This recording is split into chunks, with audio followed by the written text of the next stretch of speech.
Hi, welcome back to Read Aloud Edu. We have a wonderful story to read together. Skip Puppy Learns to Pour, a Montessori life skills story written by Carrie Howard, illustrated by Jacob Phelps. Look, that must be Skip learning to pour. There's the title page. One sunny afternoon, Skip bounded into the kitchen.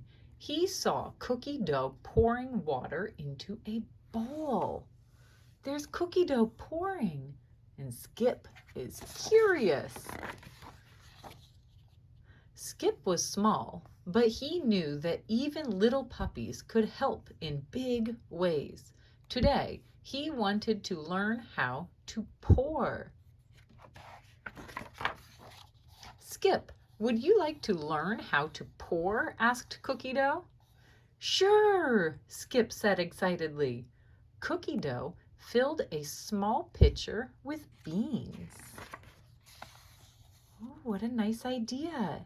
Skip saw how carefully she poured the beans, holding the pitcher very steady and poured very slowly.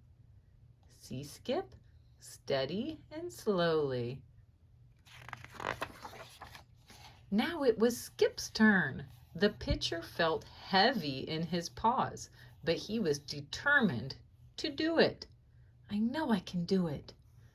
Pour. Slow and steady, Skip thought, tipping the pitcher just a little. A few beans poured into his bowl. Some beans fell onto the floor, but Skip kept on pouring until most of the beans were in the bowl. Cookie Dough told Skip not to worry if some beans spilled. He could just pick them up and keep on trying. I will try to pour more carefully so no beans spill, Skip barked. That's a good goal. Skip is going to keep practicing until no beans spill. Next, Cookie Dough gave Skip some rice to pour, and he poured it perfectly, without any spilling. He was so proud of himself. Great job, Skip. Look at this practicing.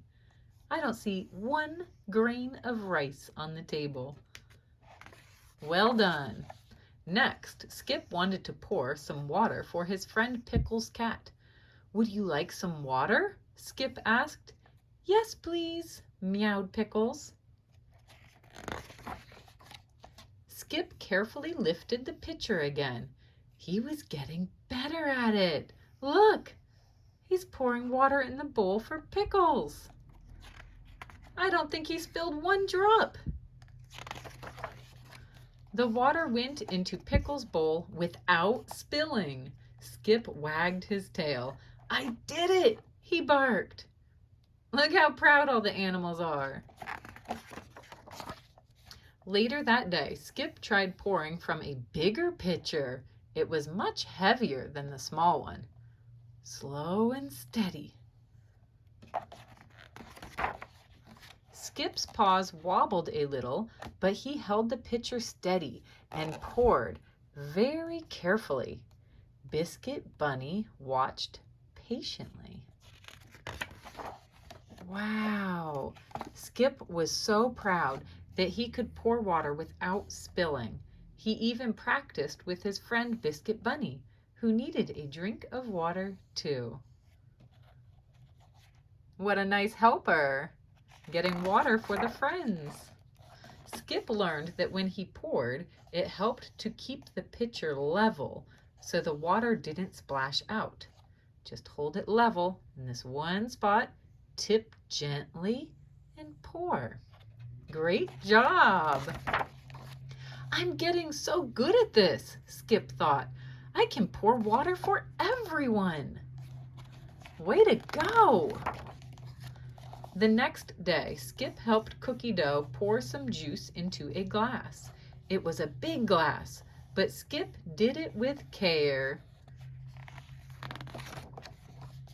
As Skip poured, he saw how careful Cookie Dough was too. Nice and easy. We are both great at pouring. Skip smiled. Later, Skip wandered out into the garden with his green watering can, and he carefully watered the flowers and plants, just like Cookie Dough had taught him. Yay! Now Skip can water the plants, now that he learned to pour. The flowers seemed to grow taller every day thanks to Skip's care. He wagged his tail and felt so proud. Flowers are beautiful. Later, Skip practiced pouring water into 4 jugs. He did it without any spilling onto the floor. He smiled. I'm good at this. You are. You practiced. Now you're really good at it. The next morning, Skip poured his cereal and even some milk and juice. More pouring and more practicing. Pouring is fun, Skip thought, as he helped with breakfast. Great job, Skip. By the end of the week, Skip could pour all on his own. Skip said to all his friends, "Let's have a picnic." Ooh, that looks fun. All the friends gathered in the meadow for a picnic, and Skip poured all the tea and juice for everyone. Great job learning a new skill. And here's the core values and Montessori principles learned through this story. Thank you for reading. I'll see you guys next time. Don't forget to subscribe.